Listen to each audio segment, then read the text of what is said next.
Retro Mondays.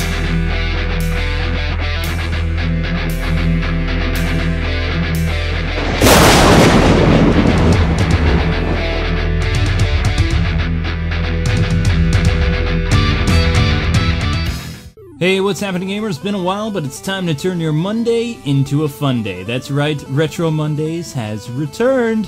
What goes better with Christmas and goodwill toward men, ladies and gentlemen? If you answered ninjas, you are correct, but not just any ninjas. No, transforming beast mastering ninjas. I know some of you have probably never heard of this game, but Ninja Crusaders was an awesome game for the NES, which released in 1990 and was developed by NMK and published by Sammy Studios. By the way, Sammy Studios is still around today, they just go by High Moon these days and are more than meets the eye.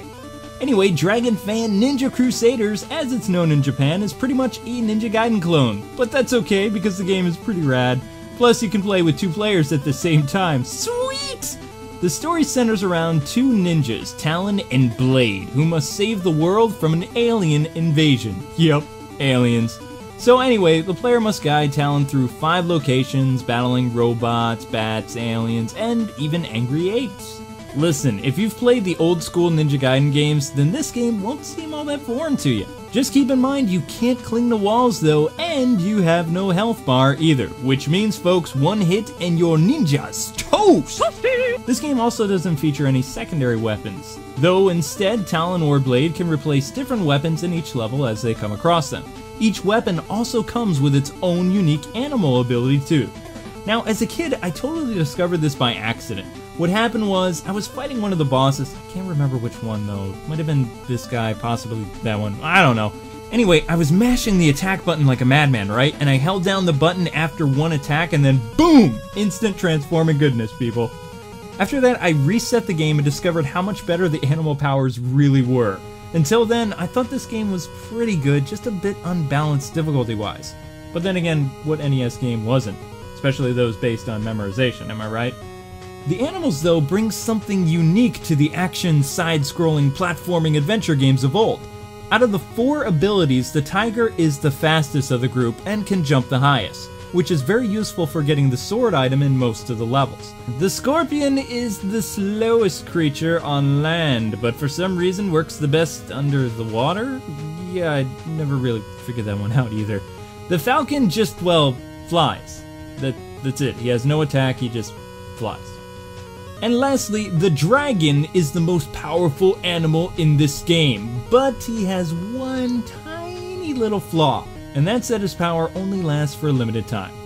So, what did I have wrong with this game? Well, the graphics weren't really up to snuff, but to this day, the water levels just are edged into my very soul.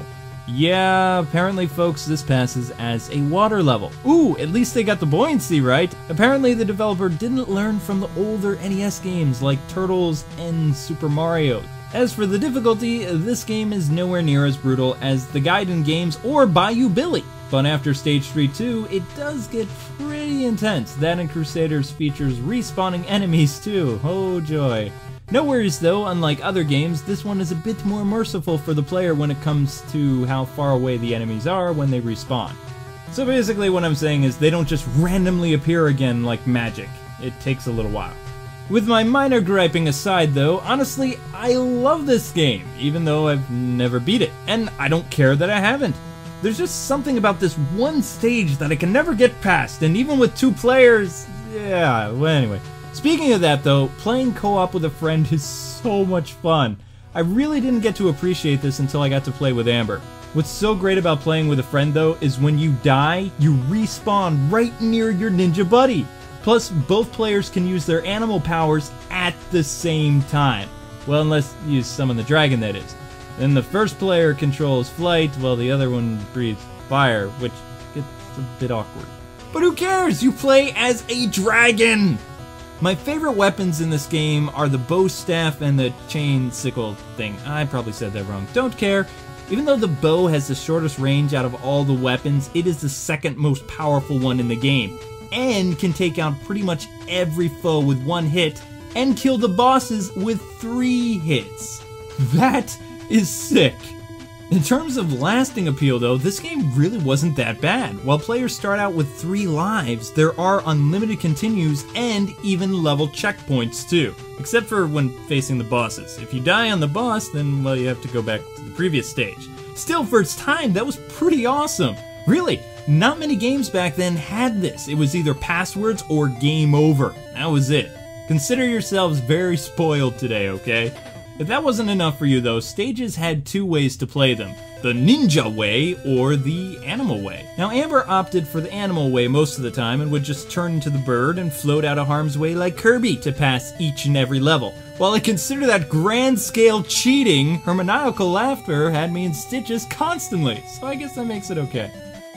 In conclusion, for a 90s NES game, Ninja Crusaders was great and you could play it with a friend. And I mean really play it with a friend, not this taking turns stuff. While very similar to Ninja Gaiden, it did things a little bit different and won't cause as much gamer rage, so that's good.